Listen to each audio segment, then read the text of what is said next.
Jim Hughes already talked a little bit about the Affordable Care Act and the DISH percentage, and one of the things that starts us is that on the Affordable Care Act also expanded the 340B, the hospitals that are eligible for 340B. So as a result of that, many more hospitals are now eligible to participate in the 340B program. And it didn't take hospitals long to figure out that the way they can maximize, and maximize might be the wrong word, but at least get the most benefit from their 340B program is to enroll their hospital outpatient clinics as part of that 340B program. And that way they could take advantage of the outpatient drugs that are administered and then the scripts that are written in there. So in order to do that, you have to enroll that location as a child site under the Office of Pharmacy Affairs. But to do that, you have to make sure that it truly is an outpatient department of your hospital. So what we've been seeing that's come up lately a lot is that people call us and they have this idea. They're now employing the physicians.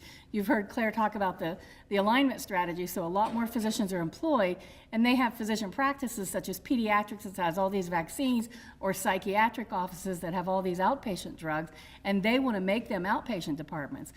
So in order to enroll them as a child site for 340B, you have to make them provider-based. And you can make physician offices provider-based, but you have to meet all the criteria, and you also have to add that to your Medicare 855A enrollment application to do that.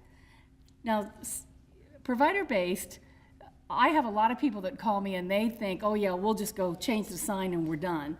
Or, you know, something, that's all they think they have to do.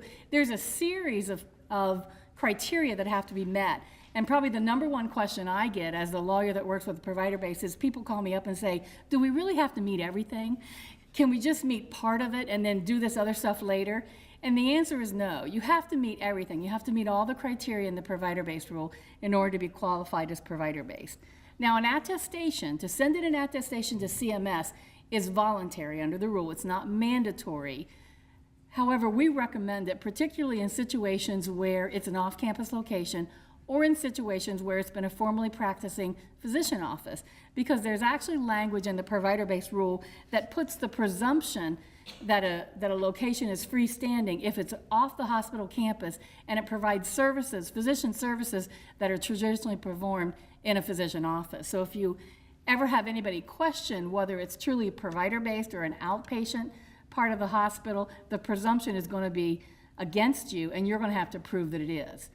We recommend doing an attestation in those cases because it does, in my mind, it does at least three things for you. The checklist, just the fact of going down and putting an attestation together gives you a compliance checklist that lets you check the box that you are meeting all the criteria. The other thing it does for you, it builds a file. If you're an off-campus, you have to gather everything to send it in. That becomes your file to prove that indeed it is, that, you know, this is your evidence that it's provider-based. And then finally, 2 years down the road, you'll get a written determination from CMS that you can stick in that file that says you're provider-based. So we do recommend that with hospital practices. Now, how this ties in with 340B is really, it's fine to do this. Hospitals are doing it, and they can see benefit from the 340B program from it. But what hospitals have to understand that when they're trying to enroll as a child site, a location that's not previously been part of the hospital, and they have to make it provider-based, your benefit from 340B is going to be a long time coming. What happens is you can only enroll once a quarter, the first 15 days of the calendar quarter, and I have David Johnston back in the end of the room who can jump up and correct me if I'm wrong. So if you have an existing location, you only have to wait a quarter or so to get that done.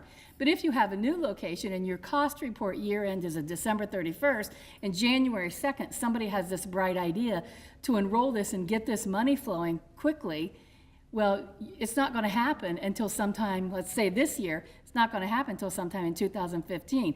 January 2nd of 2014, you decided you wanted to convert 3 physician practices as provider-based. March 1st, they're ready. By March 1st, you've got everything done of 2014.